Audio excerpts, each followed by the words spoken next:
guyyaa tokko al-imaam Abu Haniifaa namichi jedhamu kara masjidaa deema salaatuudhaaf jama'aa isaa waliin osoo deemu wagguma kana karaa isaa keessatti daa'ima tokko kan wudu'a wada'ataa imimmaan dhangalaasu imimmaan isaa sun daa'ima sanarraa yaatee bishaan wuduu keessatti gadi harcaatu arge.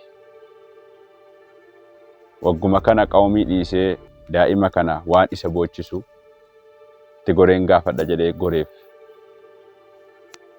Waggumatti goree jedhu daa'ima waame maaltu si boochisa yaa sabiyyii jedheen. Jennaan mucaan maal jedhe?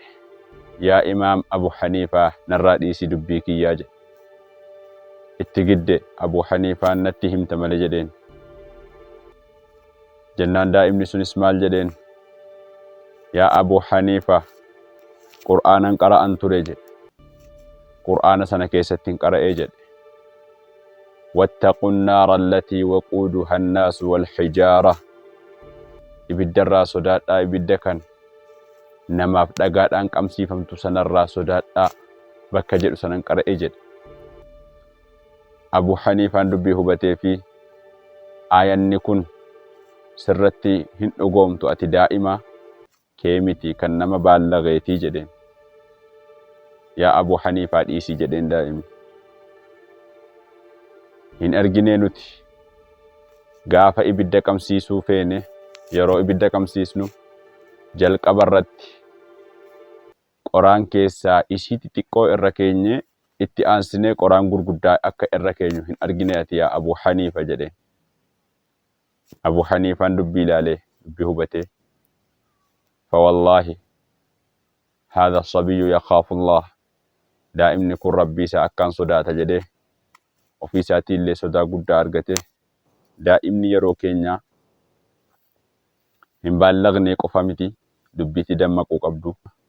Ati daa'ima jedhee abbaanis daa'ima isaa ibaadaa hojjechuu irratti laaffisuu hin qabu.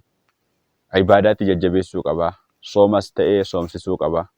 Sahaabaan ridwaanullaahi alayhim sooma yoo ta'es daa'ima soomsisaa turani. Yoo jarri beela'an ashaanguliitii yookaan waan jirbiirraa hojjetame qabu sanatti fidanii jennaan ijoolleen too sana taphachiistuu rafti. Beela irraanfachiisanii galgalaan gahuuf. Kanaaf daa'imni yeroo keenyaas soomatti leenji'uu qaba. Salaata salaatuudhaaf waduu wallaaluun qabu. Wanni hundi yeroo inni baallaquutti isatti haaraa ta'uun qabu. Rasuulli sallallahu alayhi wasallam daa'ima salaatatti ajajaa jedhan.